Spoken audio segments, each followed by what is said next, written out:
ನಮಸ್ತೆ, ಸ್ವಾಗತ ಸ್ವಸ್ತಿಕ್ ಎಕ್ಸಲೆಂಟ್ ಒಂದು ಯೂಟ್ಯೂಬ್ ಚಾನೆಲ್ಗೆ. ಕಳೆದ ತರಗತಿಯಲ್ಲಿ ನಾವು ರೆಕ್ಟಿಫೈ ಒಂದು ಕರೆಕ್ಟ್ ದ ಫಾಲೋಯಿಂಗ್ ಸೆಂಟೆನ್ಸಸ್ ಬಗ್ಗೆ ಮಾತಾಡ್ತಾ ಇದ್ವಿ. ಅಲ್ಲಿ ಕೆಲವಿಷ್ಟು ಎಕ್ಸಾಂಪಲ್ಗಳನ್ನು ನಾವು ನೋಡಿದ್ವಿ. ಅದೇ ರೀತಿಯಾಗಿ ಇವತ್ತು ಆ rectify correct the following sentences ಏನಿದೆ, ರೆಕ್ಟಿಫೈ ದ ಎರರ್ಸ್ ಇದಾವಲ್ಲ, ಆ ಒಂದು ಎರರ್ಸ್ಗಳನ್ನ ತಪ್ಪುಗಳನ್ನ ಸರಿಪಡಿಸಿ ಬರೆಯುವಂತಕ್ಕಂಥ ವಾಕ್ಯಗಳನ್ನು ಕೊಟ್ಟಿರ್ತಾನೆ. ಕರೆಕ್ಟ್ ಮಾಡಬೇಕು ಸೆಂಟೆನ್ಸ್ ಅಂತ ಕೊಟ್ಟಿರ್ತಾನೆ. ಆ ಸಂದರ್ಭದಲ್ಲಿ ಕೆಲವೊಂದಿಷ್ಟು ಆರ್ಟಿಕಲ್ ಮತ್ತು ಪ್ರಿಪೋಸಿಷನ್ಗಳನ್ನ ನಾವು ನೋಡಿದ್ವಿ. ಇವತ್ತು ಅದೇ ರೀತಿಯಾಗಿ ಈ ಒಂದು ಸಬ್ಜೆಕ್ಟ್ ವರ್ಬ್ ಅಗ್ರಿಮೆಂಟ್ ಅನ್ನುವಂತಕ್ಕಂಥದ್ದು, ಅಂದ್ರೆ ಇಲ್ಲಿ ಕೆಲವು ಸಹಾಯಕ ಕ್ರಿಯಾಪದಗಳಿಗೆ ಒಪ್ಪುವ ರೀತಿಯಲ್ಲಿ ಅಥವಾ ಕರ್ತೃಪದಗಳಿಗೆ ಒಪ್ಪುವ ರೀತಿಯಲ್ಲಿ ಒಂದು ಸಹಾಯಕ ಕ್ರಿಯಾಪದಗಳನ್ನ ವರ್ಬ್ಗಳನ್ನ ತಪ್ಪು ಕೊಟ್ಟಿರ್ತಾನೆ, ಎರರ್ ಇರುತ್ತೆ. ಅದನ್ನ ನಾವೇನ್ ಮಾಡಬೇಕು, ಸರಿಪಡಿಸಿ ಬರೆಯುವಂತಕ್ಕಂಥದ್ದು. ನಮಗೆ ಫಸ್ಟ್ ಆಫ್ ಆಲ್ ಆ ವಾಕ್ಯ ಸರಿಯಾದ ಕ್ರಮದಲ್ಲಿ ಇದೆಯಾ ಇಲ್ಲ ಅಂತ ನೋಡಿಕೊಳ್ಳುವಂತ ಪ್ರಯತ್ನ ಮಾಡೋಣ. ಇಲ್ಲಿ ನೋಡಿ, children is still sleeping in the heart ಅಂತ ಇದೆ. ನಾವು ಓದ್ತಾ ಇದ್ದಾಗ ಅಥವಾ ಬೇಸಿಕ್ ನಾಲೆಜ್ ಇದ್ದಾಗ ನಮ್ಗೆ ಏನಾಗುತ್ತೆ, ಆ ಒಂದು ವಾಕ್ಯದಲ್ಲಿರುವಂತಹ ಎರರ್ಗಳು ಸಡನ್ಲಿ ಗೊತ್ತಾಗ್ಬಿಡುತ್ತೆ. ಇಲ್ಲಿ ಇದು ತಪ್ಪಿದೆ, ಈ ಒಂದು ವರ್ಡ್ ತಪ್ಪಿದೆ ಅನ್ನುವಂತಕ್ಕಂಥದ್ದು ಗೊತ್ತಾಗುತ್ತೆ. ಮತ್ತೊಮ್ಮೆ ಓದ್ರಿ, ಸ್ವಲ್ಪ ಟೈಮ್ ಆದ್ರೂ ತಿಂತಿಲ್ಲ, ನಿಧಾನವಾಗಿ ಓದ್ರಿ, ಆನ್ಸರ್ ನಿಮಗೆ ಬಹಳ ಈಸಿಯಾಗಿ ಅಲ್ಲಿ ಕಂಡು ಬರುತ್ತೆ. Children is still sleeping in the heart ಇದೆ. ಹೌದಾ? ಏನು ಇಲ್ಲಿ ತಪ್ಪಿರ್ಬೋದು ಅಂತ ನೋಡ್ರಿ. ಚಿಲ್ಡ್ರನ್ ಪ್ಲೂರಲ್ ಇದೆ, ಹೆಲ್ಪಿಂಗ್ ವರ್ಬ್ ಸಿಂಗ್ಯುಲರ್ ಇದೆ. ಇಲ್ಲಿ ನಾವು ಪ್ಲೂರಲ್ ಇದ್ದು ಹೆಲ್ಪಿಂಗ್ ವರ್ಬ್ ಸಿಂಗ್ಯುಲರ್ ಇದೆ. ಚಿಲ್ಡ್ರನ್ ಅನ್ನುವಂತಕ್ಕಂಥದ್ದು ಒಂದು ವೇಳೆ ಕೊಟ್ಟಂತಹ ಒಂದು ವಾಕ್ಯದೊಳಗೆ ಏನಾದ್ರು ಚೈಲ್ಡ್ ಅಂತಿತ್ತಂತಂದ್ರೆ ಇಲ್ಲಿ ಈಸ್ ಹೆಲ್ಪಿಂಗ್ ವರ್ಬ್ ಅಂದ್ರೆ ಹೇಳ್ತಿದ್ದೆ, ಆಕ್ಸಿಲರಿ ಅಂತ ಕರಿತೀವಿ. ಅದನ್ನೇ ಈ ಸಬ್ಜೆಕ್ಟ್ ವರ್ಬ್ ಅಗ್ರಿಮೆಂಟ್ ಅಂತ ಕರಿತೀವಿ ನಾವು. ಅಂದ್ರೆ ಕರ್ತೃಪದಕ್ಕೆ ಸರಿಯಾಗಿರ್ತಕ್ಕಂಥ ಸಹಾಯಕ ಕ್ರಿಯಾಪದನ ಹುಡುಕಿ ಬರೆಯುವಂತಕ್ಕಂಥದ್ದು. ಇಲ್ಲಿ ಚೈಲ್ಡ್ ಅಂತಿದ್ರೆ ಈಸ್ ಬರ್ತಿತ್ತು, ಬಟ್ ಚಿಲ್ಡ್ರನ್ ಇದೆ, ಪ್ಲೂರಲ್ ಇದೆ. ಹಾಗಾಗಿ ಆ ಒಂದು ವಾಕ್ಯದಲ್ಲಿ ಈ ಆಕ್ಸಿಲರಿ ಏನು ಹೆಲ್ಪಿಂಗ್ ವರ್ಬ್ ಇದೆಯಲ್ಲ ಅದು ರಾಂಗ್ ಆಗಿದೆ. ಅದು ಮತ್ತೆ ರೀರೈಟ್ ದೆಮ್ ಅಂತ ಹೇಳ್ತಾರೆ. ಹಾಗಾಗಿ ನಾವು ಇದನ್ನ ಗುರುತಿಸಿ ಐಡೆಂಟಿಫೈ ಮಾಡಿ ಚಿಲ್ಡ್ರನ್ ಆರ್ ಸರಿಪಡಿಸಿ still sleeping in the heart. That's all. ನಾವು ಸರಿಪಡಿಸಿರ್ತಕ್ಕಂಥದ್ದನ್ನ ಅಂಡರ್ಲೈನ್ ಮಾಡಿಬಿಟ್ರೆ ಅಲ್ಲಿ ಏನ್ ತಪ್ಪಾಗಿದೆ, ಏನ್ ಸರಿಪಡಿಸಿದ್ದಾರೆ ಅನ್ನುವಂತಕ್ಕಂಥದ್ದು ಗೊತ್ತಾಗುತ್ತೆ. ಅದೇ ರೀತಿಯಾಗಿ ಮತ್ತೊಂದು ಎಕ್ಸಾಂಪಲ್, ಆ ಸಬ್ಜೆಕ್ಟ್ ವರ್ಬ್ ಅಗ್ರಿಮೆಂಟ್ ಅಲ್ಲಿ ಇನ್ನೊಂದು ವಾಕ್ಯವನ್ನು ನಾವು ನೋಡೋದಾದ್ರೆ, the word have more avail than good ಅಂತಿದೆ. The word have more avail than good ಅಂತಿದೆ. ಈ ಒಂದು ಇದರೊಳಗೆ ಯಾವ ಶಬ್ದ ತಪ್ಪಿದೆ ಅನ್ನುವಂತಕ್ಕಂಥದ್ದು. ಈಗ ನಾವಾಗಲೇ ಇಲ್ಲಿ ಹೆಲ್ಪಿಂಗ್ ವರ್ಬ್ಗಳನ್ನು ಗುರುತಿಸಿಲ್ಲ, ಇಲ್ಲಿ ಅದೇ ರೀತಿಯಾಗಿರ್ತಕ್ಕಂಥ ಹೆಲ್ಪಿಂಗ್ ವರ್ಬ್ ಆಕ್ಸಿಲರೀಸ್ ಹೌದಾ, ಇಲ್ಲೇ ಗುರುತಿಸಿಕೊಳ್ಳುವಂತಕ್ಕಂಥ. ನೋಡಿ, ಇಲ್ಲಿ ದ ವರ್ಡ್ ಅನ್ನುವಂತಕ್ಕಂಥದ್ದು ಸಿಂಗ್ಯುಲರ್ ವರ್ಡ್ ಇದೆ. ಜಗತ್ತು ಸಿಂಗ್ಯುಲರ್ ವರ್ಡ್. ಸಿಂಗ್ಯುಲರ್ ವರ್ಡ್ ಇದ್ದಾಗ ಇಲ್ಲಿ ಹ್ಯಾವ್ ಪ್ಲೂರಲ್ಗೆ ಬಳಕೆ ಮಾಡುವಂತಕ್ಕಂಥ ಹೆಲ್ಪಿಂಗ್ ವರ್ಬ್ ಸಹಾಯಕ ಕ್ರಿಯಾಪದ. ಹಾಗಾಗಿ ಹ್ಯಾವ್ ಇಲ್ಲಿ ಬರಬಾರ್ದು, ಕೊಟ್ಟಿದ್ದಾನೆ. ನಾವು ಅದನ್ನ ರೆಕ್ಟಿಫೈ ಮಾಡುವಂತಕ್ಕಂಥದ್ದು. ದ ವರ್ಡ್ ಹ್ಯಾಸ್ ಸರಿಪಡಿಸಿ. ಮೋರ್ ಎವಾಯ್ಲ್ ದ್ಯಾನ್ ಗುಡ್ ಇಷ್ಟು ಬರೆದ್ಬಿಟ್ರೆ ಆಯ್ತು. ಹಾಗಾಗಿ ಈ ರೆಕ್ಟಿಫೈ ದ ಎರರ್ಸ್ ದ ಒಂದು ಎರರ್ ಸೆಂಟೆನ್ಸ್ ಗಳನ್ನ ನಾವು ರೀರೈಟ್ ಮಾಡಬೇಕಾದ್ರೆ ಇವನ್ನ ಸರಿಯಾದ ರೀತಿಯಲ್ಲಿ ಅರ್ಥೈಸಿಕೊಂಡು ಅಲ್ಲಿ ಏನ್ ತಪ್ಪಾಗಿದೆಯೋ, ಆರ್ಟಿಕಲ್ ತಪ್ಪಾಗಿದೆಯೋ ಅಥವಾ ಪ್ರಿಪೋಸಿಷನ್ ತಪ್ಪಿದೆಯೋ ಅಥವಾ ಈ ಸಬ್ಜೆಕ್ಟ್ ವರ್ಬ್ ಅಗ್ರಿಮೆಂಟ್ ತಪ್ಪಿದೆಯೋ ಅಥವಾ ಈ ವರ್ಡ್ ಆರ್ಡರ್ ತಪ್ಪಿದೆಯೋ ಅನ್ನತಕ್ಕಂಥದ್ದನ್ನು ಗಮನದಲ್ಲಿ ಹೇಳ್ಬೇಕು. ಇವೆಲ್ಲ ನಮಗೆ ಬೇಸಿಕ್ ನಾಲೆಜ್ ಇದು ಗೊತ್ತಿರ್ಬೇಕು. ನಮ್ಗೆ ಗೊತ್ತಿದ್ದಾಗ ಮತ್ತೆ ಆ ಸೆಂಟೆನ್ಸ್ ಫಾರ್ಮೇಶನ್ ಗೊತ್ತಿರಬೇಕು. ಯಾವಲ್ಲಿ ಯಾವ ಒಂದು ಶಬ್ದವನ್ನ ಹೌದಾ ಬಳಕೆ ಮಾಡ್ತೀವಿ ಅನ್ನೋತಕ್ಕಂಥದ್ದು. ಸೊ ಇಷ್ಟು ಬರೆದ್ರೆ ನಮಗೆ 2 ಅಂಕಗಳು ಬರ್ತವೆ. ನಂತರದಾಗಿ ವರ್ಡ್ ಆರ್ಡರ್ ನೋಡೋಣ. ಇಲ್ಲಿ ನೋಡಿ ಈ ರೀತಿಯಾಗಿರ್ತಕ್ಕಂಥ ಒಂದು ಸೆಂಟೆನ್ಸ್ ಕೊಟ್ಟಿರ್ತಾರೆ. when he had met his friend. ಹಾಗಾದ್ರೆ ಇದ್ರೊಳಗೆ ಏನ್ ತಪ್ಪಿದೆ ಅಂತ ನಮಗೆ ಈ WH ಟೈಪ್ ಸೆಂಟೆನ್ಸ್ ಮಾಡುವಂತ ಸಂದರ್ಭದಾಗ ಅದರ ಒಂದು ರೂಲ್ ಗೊತ್ತಿರಬೇಕು. WH ಸೆಂಟೆನ್ಸ್ ರೂಲ್ ಗೊತ್ತಿರಬೇಕು. ಆ WH ಟೈಪ್ ಸೆಂಟೆನ್ಸ್ ಯಾವ ರೀತಿಯಾಗಿ ಇರುತ್ತೆ ಅನ್ನುವಂತಕ್ಕಂಥದ್ದನ್ನ ನಾವು ಮೊದಲು ನಮಗೆ ಆ ಬೇಸಿಕ್ ನಾಲೆಜ್ ಇದ್ದಾಗ ನಾವು ಮಾಡಕ್ ಬರ್ತದೆ. ನೋಡಿ ಮೊದಲಿಗೆ WH ವರ್ಡ್ ಅಲ್ಲಿ ಯಾವುದೇ ಬಂದಿರಲಿ WH ವರ್ಡ್ಗಳ ಬಗ್ಗೆ ಗೊತ್ತಿರಬೇಕು. What, where, which, when, how, who, whom, whose, how many, how much, how long.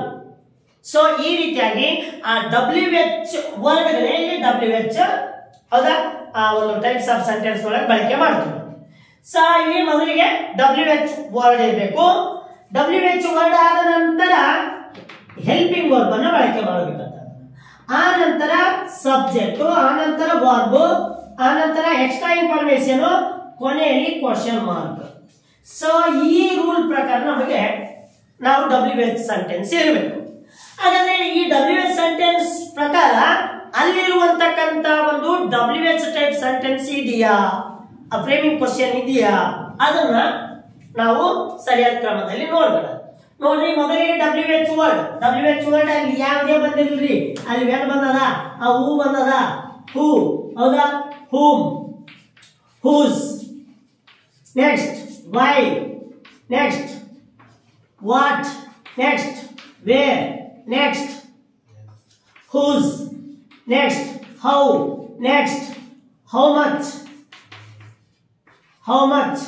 Next how many. ಈ ರೀತಿಯಾಗಿ ಇವುಗಳ ಬಗ್ಗೆ ಜ್ಞಾನ. WH ವರ್ಡ್ ಅಂದ್ರೆ ಇವು. ಈ WH ವರ್ಡ್ಗಳು ನಮಗೆ ಯಾವುದಾದ್ರೂ ಬಂದಿಲ್ಲ ಅಲ್ಲಿ. ಸೊ ಆ WH ವರ್ಡ್ ಆದ ನಂತರ ಹೆಲ್ಪಿಂಗ್ ವರ್ಬ್ ಇರ್ಬೇಕು ಅಂತ ಹೇಳ್ತಾರೆ. ಹೆಲ್ಪಿಂಗ್ ವರ್ಬ್ ಅಂದ್ರೆ ಟೆನ್ಸ್ ಗಳು ಗೊತ್ತಿರ್ಬೇಕು. ಟೆನ್ಸ್ ಗಳು ಗೊತ್ತಿದ್ರೆ ಹೆಲ್ಪಿಂಗ್ ವರ್ಬ್ ಬಗ್ಗೆ ಜ್ಞಾನ ಇರ್ತೈತಿ. ಸೊ ಹೆಲ್ಪಿಂಗ್ ವರ್ಬ್, ಆ ನಂತರ ಸಬ್ಜೆಕ್ಟ್, ಆ ನಂತರ verb, next extra information, question mark. ಈಗ ಆ ರೂಲ್ ಪ್ರಕಾರ ಇಲ್ಲಿ WH ಸೆಂಟೆನ್ಸ್ ಇದೆಯಾ ನೋಡ್ರಿ. WH ವರ್ಡ್ ಇದೆಯಾ? ಓಕೆ ಇದೆ. ಅನಂತರ ಹೆಲ್ಪಿಂಗ್ ವರ್ಬ್ ಇದೆಯಾ? ಇಲ್ಲ, ತಪ್ಪಾಗಿದೆ. ಹೆಲ್ಪಿಂಗ್ ವರ್ಬ್ ಇಲ್ಲ. ಹಾಗಾದ್ರೆ ವಾಕ್ಯದೊಳಗೆ ಹೆಲ್ಪಿಂಗ್ ವರ್ಬ್ ಎಲ್ಲಿದೆ? ಇಲ್ಲಿ ಹೌದಿಲ್ಲ. ಅಂದ್ರೆ ಮೊದಲು ಹೆಲ್ಪಿಂಗ್ ವರ್ಬ್ ಬರಬೇಕು, ಆ ನಂತರ ಸಬ್ಜೆಕ್ಟ್ ಬರಬೇಕು. ತಪ್ಪಾಗಿದೆ. ಸೊ ಗೊತ್ತಾಯ್ತೀಗ ನೋಡ್ರಿ, ಮೊದಲಿಗೆ WH word, after that we take a helping verb. But ಇಲ್ಲಿ ಸಬ್ಜೆಕ್ಟ್ ಬರ್ತಿದ್ದಾರೆ, ಹೆಲ್ಪಿಂಗ್ ವರ್ಬ್ ಆ ಕಡೆ ಬರ್ತಿದ್ದಾರೆ. ಸ್ವಲ್ಪ ಇಲ್ಲಿ ಏನಾಗಿದೆ, ವರ್ಡ್ ಆರ್ಡರ್ ತಪ್ಪಿದೆ. ಆಗ ನಮಗೆ ಗೊತ್ತಾಯ್ತು ತಪ್ಪಿದೆ ಅಂತ. ವ್ಯಾನ್ ಏನ್ ಮಾಡ್ಬೇಕು? WH ವರ್ಡ್ ಅಂದ್ಮೇಲೆ ಹೆಲ್ಪಿಂಗ್ ವರ್ಬ್ ಯಾವ್ದ್ರಿ? ಹ್ಯಾಡ್. ಸ್ವಲ್ಪ ಗಟ್ಟಿಯಾಗಿ ಊಟ ಮಾಡಿ ಬಂದಿದ್ದೀರಿ, ಹೌದು. ಅನಂತರ ಸಬ್ಜೆಕ್ಟ್ ಯಾವುದು? ಇಲ್ಲಿ subject here. Next as it is, met his friend, question mark. So ಈಗ ವರ್ಡ್ ಆರ್ಡರ್ ಕಮೆಂಟಲ್ಲಿ ಬರ್ದಿದ್ದೀವಿ ನಾವು. ಸೊ ಇಂಥವುಗಳನ್ನ ಬಹಳ ಕೇರ್ಫುಲ್ ಆಗಿ ನೋಡ್ಬೇಕು. ಇದೇ ಒಂದು ವರ್ಡ್ ಆರ್ಡರ್ ನಲ್ಲಿ ಇನ್ನೊಂದು ಈ ರೀತಿಯಾಗಿರ್ತಕ್ಕಂಥ ವೆರೈಟಿ ಕ್ವಶನ್ ಕೊಟ್ಟಿದ್ದಾರೆ ನೋಡ್ರಿ. Did you brought a pen? ಏನು ತಪ್ಪು ಅನಿಸ್ತಾ ಇಲ್ಲ, ಏನ್ ತಪ್ಪು ಗೊತ್ತಾಗ್ತಾ ಇಲ್ಲ. ಇಲ್ಲಿ ಎರರ್ ಹೇಗೆ ಅಂತ ಗೊತ್ತಾಗ್ತಾ ಇಲ್ಲ. ಮತ್ತೆ ರೆಕ್ಟಿಫೈ ಮಾಡೋದು ಹೇಗೆ? ಇನ್ನೊಂದ್ಸರಿ ಓದಿ. Did you brought a pen? ಸರಿ ಇದೆಯಾ? ತಪ್ಪಿದೆ. ಎಲ್ಲಿ ತಪ್ಪಿದೆ ನೋಡ್ರಿ. ನಾವು ಯಾವಾಗ ಈ ಇಂಟ್ರಾಗೇಟಿವ್ ಸೆಂಟೆನ್ಸ್ ಅನ್ನ ಬಳಕೆ ಮಾಡ್ತೀವಲ್ಲ, ಇಂಟ್ರಾಗೇಟಿವ್ ಸೆಂಟೆನ್ಸ್ ಮಾಡುವಂತ ಸಂದರ್ಭದೊಳಗ ಇಲ್ಲಿ ಆ ಇಂಟ್ರಾಗೇಟಿವ್ ನಿಯಮ ಏನಿದೆ, ಮೊದಲಿಗೆ ಹೆಲ್ಪಿಂಗ್ ವರ್ಬ್, ಆಮೇಲೆ ಸಬ್ಜೆಕ್ಟ್, ಆಮೇಲೆ ವರ್ಬ್, ಎಕ್ಸ್ಟ್ರಾ ಇನ್ಫಾರ್ಮೇಶನ್, ಕ್ವಶನ್. ಹೌದು, ಬಟ್ ಇಂಟ್ರಾಗೇಟಿವ್ ಅನುಕ್ರಮದಲ್ಲಿ ಇದೆ, ಇಂಟ್ರಾಗೇಟಿವ್ ಪ್ರಕಾರ ಇದೆ. ಬಟ್ ಏನಾಗಿದೆ ಪ್ರಾಬ್ಲಮ್, ಇಲ್ಲಿ ಡಿಡ್ ಅನ್ನುವಂತಕ್ಕಂತ ಹೆಲ್ಪಿಂಗ್ ವರ್ಬ್ ಬಂದಿದೆ ನೋಡಿ. ಡಿಡ್ ಇದು ಸಿಂಪಲ್ ಪಾಸ್ಟಿನ ಹೆಲ್ಪಿಂಗ್ ವರ್ಬ್. ಸಿಂಪಲ್ ಪಾಸ್ಟಿನ helping verb, simple past helping verb interrogative ಮತ್ತು ನೆಗೆಟಿವ್ ಮಾಡುವಂತ ಸಂದರ್ಭದೊಳಗ, ಸಿಂಪಲ್ ಪಾಸ್ಟ್ ಒಳಗ, ಅದು ವಿಶೇಷವಾಗಿ ಸಿಂಪಲ್ ಪಾಸ್ಟ್ ಟೆನ್ಸ್ ಅಲ್ಲಿ ಒಂದು ನೆಗೆಟಿವ್ ಮತ್ತು ಇಂಟ್ರಾಗೇಟಿವ್ ಮಾಡುವಂತ ಸಂದರ್ಭದೊಳಗ ಆ ರೂಲ್ ಏನ್ ಹೇಳುತ್ತೆ, ವರ್ಬ್ ಅನ್ನ V1 ಆಗಿ ಬರಿಬೇಕು ಅಂತ ಹೇಳ್ತಿದ್ದೆ. ವರ್ಬ್ ಅನ್ನ V1 ನಲ್ಲಿ ಬರಿಬೇಕು ಅಂತ. ಹಾಗಾದ್ರೆ ಹೆಲ್ಪಿಂಗ್ ವರ್ಬ್ ಇದೆ, ಸಬ್ಜೆಕ್ಟ್ ಇದೆ, ವರ್ಬ್ ಇದೆ. ಬಟ್ ಡಿಡ್ ಬಂದಾಗ ಹೆಲ್ಪಿಂಗ್ ವರ್ಬ್ ಏನಾಗಬೇಕಿಲ್ಲಿ V1 ಆಗಬೇಕು. ಅಲ್ಲಿ V2 ಅಲ್ಲಿದೆ. ಸೊ ಹಾಗಾದ್ರೆ ಈ ಬ್ರಾಟ್ ನ V1 ಏನು, V1 ಯಾವುದು, ಅದ ಬ್ರಾಟ್ ಇದ್ದಿದ್ದು, ಅದ V1 ನಮಗೆ ಗೊತ್ತಿರಬೇಕು, ಅಂದ್ರೆ ಮೇನ್ ವರ್ಬ್ ಗೊತ್ತಿರಬೇಕು. ಸೊ ಹಾಗಾದ್ರೆ ಇಲ್ಲಿ ಬರೆಯೋಣ. ಡಿಡ್ ಸರಿಯಾಗಿದೆ, ಡಿಡ್ ಇವು ಕರೆಕ್ಟ್ ಇದೆ, ಸಬ್ಜೆಕ್ಟ್ ಕರೆಕ್ಟ್ ಇದೆ, ಹೆಲ್ಪಿಂಗ್ ವರ್ಬ್ ಕರೆಕ್ಟ್ ಇದೆ, ಸಬ್ಜೆಕ್ಟ್ ಕರೆಕ್ಟ್ ಇದೆ. ಬಟ್ ಡಿಡ್ ಬಂದಾಗ ವರ್ಬ್ ನೋಡಿ, ಅತಿ ಹೆಚ್ಚು ಪ್ರಶ್ನೆಗಳನ್ನು ಕೇಳದೆ ಈ ರೀತಿಯಾಗಿ ಡಿಡ್, ಈ ರೀತಿಯ ಇಂಟ್ರಾಗೇಟಿವ್ ಸೆಂಟೆನ್ಸ್ ಒಳಗ ಡಿಡ್ ಬಂದಾಗ ವರ್ಬ್ ಏನ್ ಮಾಡಿರ್ತಾನೆ, ಹೆಚ್ಚು ಮಾಡಿರ್ತಾನೆ ಅಲ್ಲಿ ಅವನು. ಹೌದಾ, V2 ನಲ್ಲಿ ಬರ್ದಿರ್ತಾನೆ, ಬರಿಬಾರ್ದು. ಇದನ್ನ V1 ಬರಿಬೇಕು.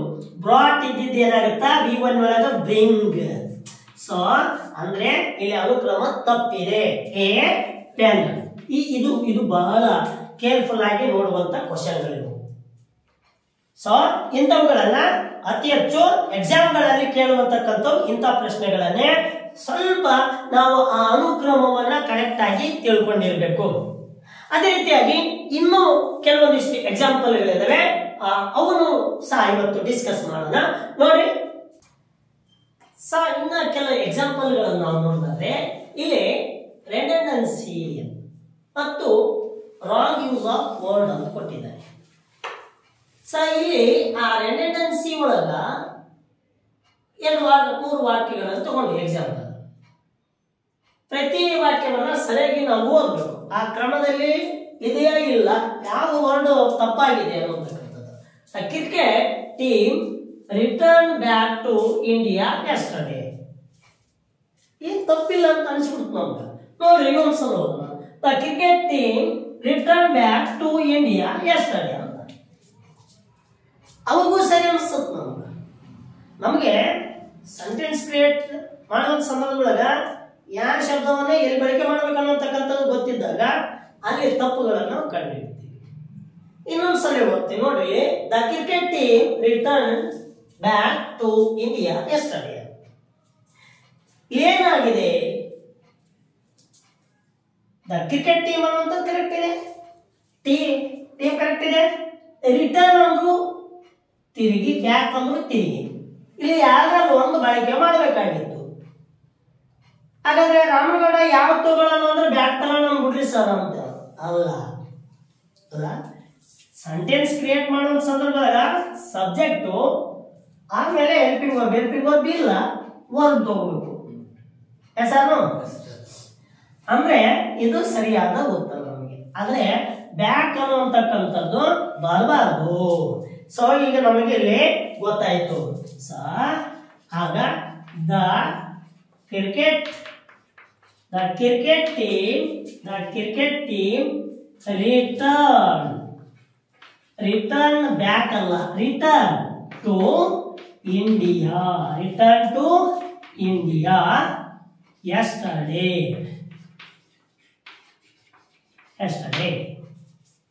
ಈ ಬ್ಯಾಕ್ ಅನ್ನುವಂತಕ್ಕಂಥದ್ದು ಬಳಕೆ ಮಾಡಬಾರದು. ಆನಂತರ ಎರಡನೇ ಒಂದು ಕ್ವಶನ್ ನೋಡ್ರಿ. I get up at 6 AM in the morning ಅಂತಿದೆ. ಏನಿಲ್ಲ ಸರ್, ಎಲ್ಲ ಕರೆಕ್ಟ್ ಇದೆಯಲ್ಲ, ಅರ್ಥವಾದಲ್ಲ. I get up at 6 AM in the morning, sir ಎಲ್ಲ ಕರೆಕ್ಟ್ ಇದೆ. ಮತ್ತೊಮ್ಮೆ ಹೋದ್ರೆ I get up at 6 AM in the morning. Think ಮಾಡಿ ಎಲ್ಲ ಕರೆಕ್ಟ್ ಇದೆ, ಇದ್ರಾಗ ಏನು ತಪ್ಪಿದೆ ಯಾಕಂದ್ರೆ ಸಡನ್ಲಿ ಗೊತ್ತಾಗಲ್ಲ ನೋಡ್ರಿ. I get up at 6 AM ಅಂದ್ರೂ ಅಷ್ಟ, ಇನ್ ದ ಮಾರ್ನಿಂಗ್ ಅಂದ್ರೂ ಅಷ್ಟ. AM ಅಂದ್ರೆ ಅಲ್ಲಿ ಮಾರ್ನಿಂಗ್ ಹೌದು, ಮತ್ತೆ ಇನ್ ದ ಮಾರ್ನಿಂಗ್ ಅಂತ ಯಾಕೆ ಬರ್ತೀವಿ? ಸೊ ಇಲ್ಲಿ ಅವುಗಳನ್ನ ಅದಕ್ಕೆ ಕೂಲಂಕುಷವಾಗಿ ಬೇಸಿಕ್ ನಾಲೆಡ್ಜ್ ಇರಬೇಕು. ಸೊ ಇಂಥವು ಬಂದಾಗ ನೀವೇನು ಮಾಡ್ರಿ, ಸ್ವಲ್ಪ ಒಂದೆರಡು ಸರಿ ಓದ್ರಿ. I get up at 6 AM. That's all. ಮುಗಿದೋಯ್ತು, ಮುಗಿದೋಯ್ತು. ಇನ್ನೊಂದಿದೆ, he is my most best friend. Correct ಇದೆಯಲ್ಲ sir, he is my most best friend. ಹೌದಾ? ಇಲ್ಲಿ ನೋಡ್ರಿ, ಇಲ್ಲಿ ಅಡ್ಜೆಕ್ಟಿವ್ ನೋಡ್ರಿ, ಮೋಸ್ಟ್ ಮತ್ತು ಬೆಸ್ಟ್ ಯಾರು ಅಡ್ಜೆಕ್ಟಿವ್ ಸರ್. ಸೊ ಇಲ್ಲಿ ಬೆಸ್ಟ್ ಅಂತ ಬಂದಾಗ ಆಲ್ರೆಡಿ ಅಡ್ಜೆಕ್ಟಿವ್ 3 ನಲ್ಲಿದೆ, ಸೂಪರ್ಲೇಟಿವ್ ನಾಗಿದೆ. ಸೊ ಬೆಸ್ಟ್ ಅಂತ ಇದ್ದಾಗ ಮೋಸ್ಟ್ ಬರಬಾರ್ದಲ್ಲಿ. ಸೊ ಇಲ್ಲಿ ತಪ್ಪಾಗಿದೆ, ನಮಗೆ ಅಡ್ಜೆಕ್ಟಿವ್ ನಾಲೆಜ್ ಇರಬೇಕು. ಈ is my most best friend ಅಲ್ಲ, ಮೋಸ್ಟ್ ಬೆಸ್ಟ್ ಫ್ರೆಂಡ್ ಅಲ್ಲ, my best friend, my best friend. ಇದು ಸರಿಯಾದ ಕ್ರಮ. ಸೊ ಹಾಗಾಗಿ ರೆಕ್ಟಿಫೈನ್ ಒಳಗ 2 ಇಂದ 3 ಸಾರಿ ಓದ್ರಿ, ಅಗ್ದಿ ಈಸಿ ಇರ್ತವೆ, ನಿಮ್ಗೆ ಗೊತ್ತಾಗುತ್ತೆ. ದಿನನಿತ್ಯ ಬಳಕೆ ಮಾಡಿರ್ತೀವಿ, ಓದಿರ್ತೀವಿ, ಕೇಳಿರ್ತೀವಿ, ತಾವೇ ನೆನಪು ಬರ್ತವೆ. ಇನ್ನು wrong use of words, wrong use ಮಾಡಿದ್ದಾರೆ ಪದಗಳನ್ನು ಅಂತ ಹೇಳಿ ನೋಡ್ರಿ. ಮೈ ಏರ್ಸ್ ಆರ್ ಬ್ಲ್ಯಾಕ್, ಕರೆಕ್ಟ್ ಇದೆಯಲ್ಲ ಸರ್? ಮೈ ಏರ್ಸ್ ಆರ್ ಬ್ಲ್ಯಾಕ್ ಕರೆಕ್ಟ್ ಇದೆ ಅಲ್ಲ ದಡ್ರ? ಮೈ ಹೇರ್ಸ್, ಹೇರ್ಸ್ ಅನ್ನಲ್ಲ, ಕೂದಲುಗಳು ಅಂತೀವಿ ನಾವು. ಕೂದಲು ನಮ್ಮ ಕೂದಲು 1000 ಇರಲಿ, ಲಕ್ಷ ಇರಲಿ, ಹೌದಾ, ಸಂಬಂಧ ಇಲ್ಲ. ಬಟ್ ಅದನ್ನ ಹೇರ್ ಕೆಲವಿಗೆ ಪ್ಲೂರಲ್ಗೆ ನಾವು ಎಸ್ ಆ್ಯಡ್ ಮಾಡಲ್ಲ. ಈಗ ಪೀಪಲ್ ಇದೆ, ಪೀಪಲ್ಸ್ ಅನ್ನಲ್ಲ. ಪೊಲೀಸ್ ಇದೆ, ಪೊಲೀಸಸ್ ಅನ್ನಲ್ಲ. ಬಟರ್ ಇದೆ, ಬಟರ್ಸ್ ಅನ್ನಂಗಿಲ್ಲ. ಮಿಲ್ಕ್ಸ್ ಅನ್ನಲ್ಲ.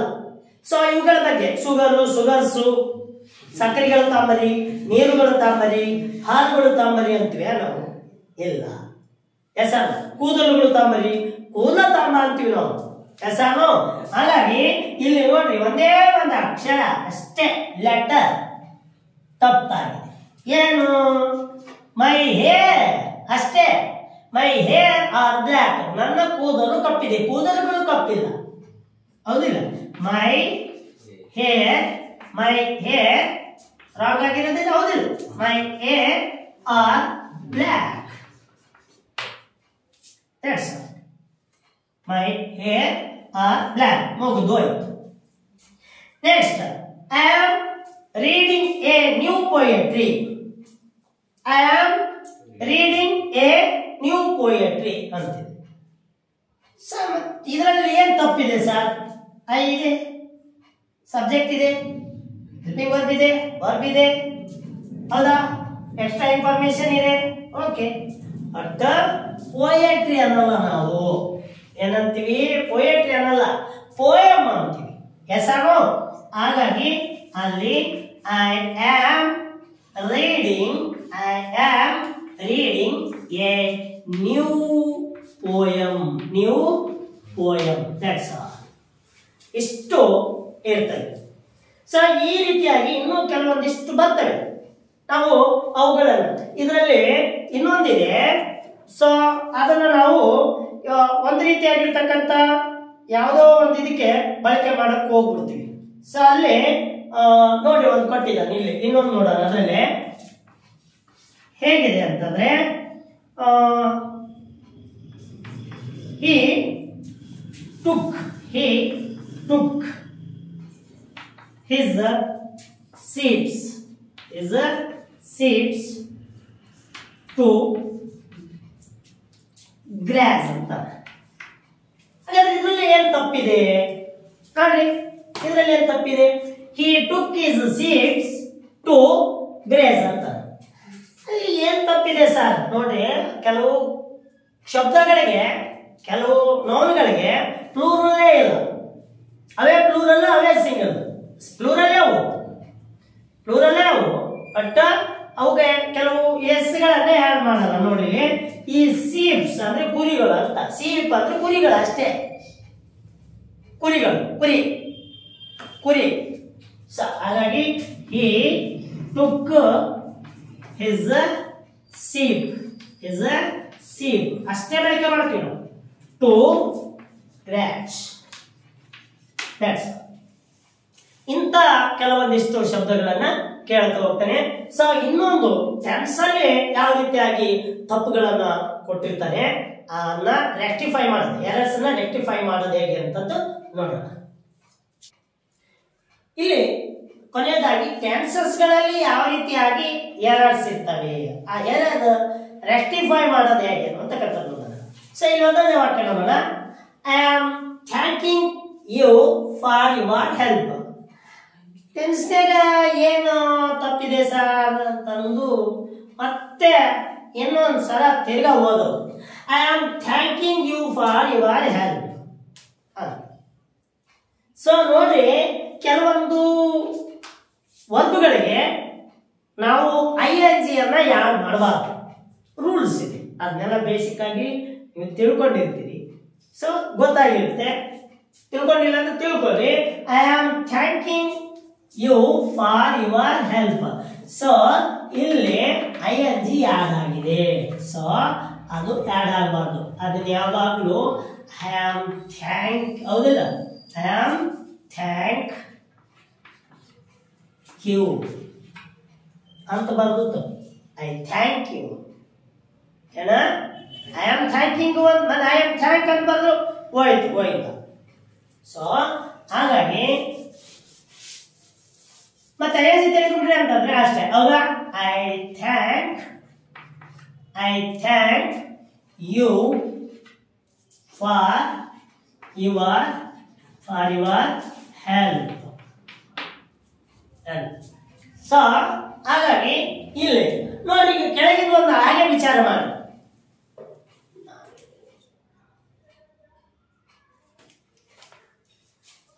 Okay, the pen is belonging for me. ಯಾವ ತಪ್ಪಿದೆಯಪ್ಪ ಇದ್ರೊಳಗ?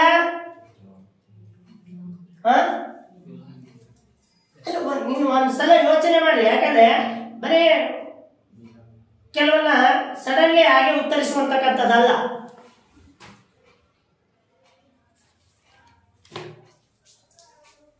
ಇಲ್ಲಿ belonging, yes or no? So ಹಾಗಾಗಿ ದ ಪೆನ್ ಬಿಲಾಂಗ್ಸ್. ಯಾವ್ದ್ರೆ? Belongs for me. ಹಾಗಾಗಿ ಸ್ವಲ್ಪ ಇವುಗಳ ಕಡೆ ಗಮನ ಕೊಡ್ರಿ. ಎಲ್ಲಿ ನೋಡ್ರಿ, ಎಸ್ ಆರ್ ನೋ? ಕೆಲವು ಶಬ್ದಗಳಿಗೆ ನಾವು ವರ್ಬ್ಗಳಿಗೆ ಅಲ್ಲಿ ING ಆಡ್ ಮಾಡಿದ್ರೆ ತಪ್ಪಾಗುತ್ತೆ ಕೆಲವು ಸಂದರ್ಭಗಳಲ್ಲಿ. ನೆಕ್ಸ್ಟ್ ವಾಕ್ಯ ನೋಡಿದ್ರೆ, ಸಿ ಈಸ್ ಲೈಕಿಂಗ್ ಸ್ವೀಟ್ಸ್. ತಪ್ಪಿದೆ, ಹೌದಿಲ್ಲ? ಸೊ ಸಿ ಈಸ್ ಬರಿಬಾರ್ದು, ಸಿ likes sweets.